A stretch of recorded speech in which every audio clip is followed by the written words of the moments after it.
Champions ట్రోఫీకి ముందు captain Rohit Sharma form అందుకోవడం మంచి పరిణామని బీసీసీ మాజీ చీఫ్ సెలెక్టర్ ఎంఎస్కే ప్రసాద్ అన్నారు.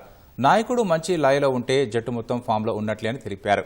వైట్ బాల్ క్రికెట్లో రోహిత్ కోహ్లీకి తిరుగులేదని కొనియాడారు. ఇంగ్లాండ్తో జరిగే చివరి వన్డేలో కోహ్లీ తిరిగి ఫామ్లోకి వస్తాడని ఆశిస్తున్నట్లు పేర్కొన్నారు.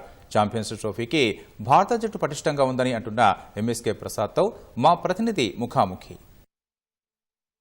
ఆరంభ టీ20 అండర్-19 టీ20 మహిళల వరల్డ్ కప్తో పాటుగా రెండో వరల్డ్ కప్ కూడా మళ్ళీ భారత్ వైపునే ఉంది. అద్భుతంగా అమ్మాయిలంతా ఆడారు. ప్రస్తుతం మనతో పాటు ఈ వరల్డ్ కప్ టీం గురించి మాట్లాడడానికి మాజీ చీఫ్ సెలెక్టర్ అండ్ ఎంఎస్కే మాజీ క్రికెట్ ప్లేయర్ ఎంఎస్కే ప్రసాద్ గారు ఉన్నారు. సార్, మొన్న ఆడినటువంటి అండర్-19 ఉమెన్స్ టీం ఎలా ఆడింది సార్? సూపర్గా ఆడారు. కంప్లీట్గా డామినేట్ చేశారు.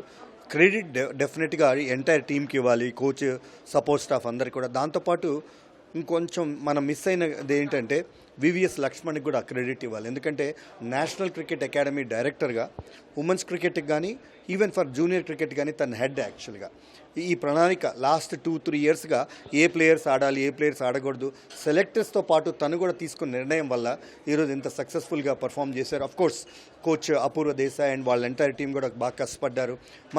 అవర్ వెరీ ఓన్ త్రిషా మాత్రం she's been outstanding player of the final, player of the world cup. ఇంకా అంతకన్నా ఏం కావాలి? It's definitely an icing on the cake. Indian women's క్రికెట్కి అట్లానే ఆంధ్ర తెలంగాణ ఉమెన్స్ క్రికెట్కి కూడా ఇది చాలా పెద్ద బూస్ట్ అండి. మనోళ్ళు ఫస్ట్ బ్యాటింగ్ చేసినప్పుడు చాలా అద్భుతంగా బ్యాటింగ్ చేశారు. త్రిష డాషింగ్ ఓపెనింగ్ ఇచ్చింది.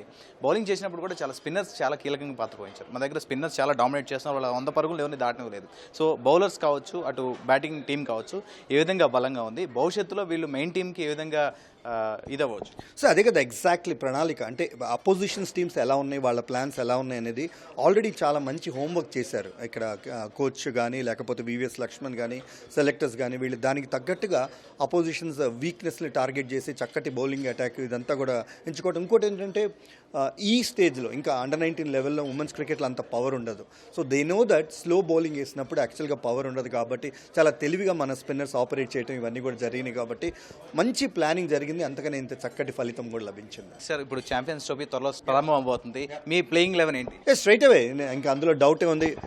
Rohit Sharma will open with Shubman Gill, దాంతోపాటు Virat at number 3, number 4 Shreyas Iyer, number 5 KL Rahul, number 6 Hardik Pandya, number 7 Jadeja, Axar Patel. Bumrah ఆడతాడా లేదనేది మనకి తర్వాత కుల్దీప్ యాదవ్, బూమ్రా అండ్ మహమ్మద్ షమి అవుతాడేమో. ఒకవేళ బూమ్రా ఆడకపోతే ఏంటి అనేది అంటే బూమ్రా కనుక ఆడకపోతే హర్షదీప్ సింగ్ వచ్చే అవకాశాలు చాలా మెరుగ్గా కనపడుతున్నాయి. And happy to see that in case Bumrah కనుక లేకపోతే ఐదర్ హర్షిత్ రాణా కానీ ఈవెన్ మహమ్మద్ సిరాజ్ కూడా వచ్చే అవకాశాలు ఉన్నాయి. కాబట్టి ఓవరాల్గా చూస్తే it's a fantastic side. Even బయట కూర్చున్న వాళ్ళు కూడా చూడండి, మనం మర్చిపోకూడదు. రిషబ్ పంత్ బయట కూర్చొని ఉన్నాడు, యశస్వి జైస్వాల్ బయట కూర్చొని ఉన్నాడు. సో ఇట్లాంటి స్ట్రాంగ్ యూనిట్ ఉన్నది కాబట్టి తప్పకుండా మనకి అవకాశాలు అయితే మాత్రం చాలా మంచి అవకాశం ఈ ఛాంపియన్స్ ట్రోఫీ గెలవటానికి. ఛాంపియన్స్ ట్రోఫీకి ముందు నిన్న రోహిత్ ఆడినటువంటి నాకు చాలా అద్భుతంగా ఆడారు. సో అది ఎలా అనిపించింది? చాలా రోజుల తర్వాత కంబ్యాక్. రోహిత్ శర్మ ఫామ్లోకి రావడం ఎందుకు ఇంపార్టెంట్ అంటే ఎప్పుడైనా కూడా జట్టు నాయకుడు పర్ఫామ్ చేస్తే ఆటోమేటిక్గా మిగతా ఎంటైర్ టీం కూడా ఇన్స్పైర్ చేసినట్లు అవుతుంది. లాస్ట్ ఫ్యూ మంత్స్గా కొద్ది గొప్ప స్ట్రగుల్ అవుతున్న మాట మాత్రం వాస్తవం. వైట్ బాల్ క్రికెట్లో రోహిత్ శర్మ నన్ను విరాట్ కోహ్లీ గురించి మాట్లాడే ప్రసక్తే లేదు ఎవరు కూడా. వాళ్ళిద్దరి మధ్య దాదాపు 25,000 పరుగులు ఉన్నాయి.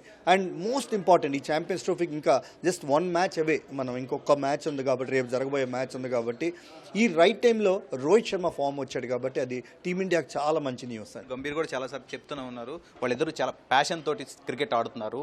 విరాట్ కోహ్లీ అండ్ రోహిత్ శర్మ గురించి చెప్తున్నారు. విరాట్ కోహ్లీ తన ఫామ్ని కొనసాగిస్తారంట ఛాంపియన్స్ ట్రోఫీ. వైట్ బాల్ క్రికెట్లో once again I'm saying it's just little ఒక మంచి స్టార్ట్ కనుక అందించాలి. ఐ హోప్ దట్ అనేది రేపే లాస్ట్ ఓడిఐ అగేన్స్ట్ ఇంగ్లాండ్ పైన జరగాలని.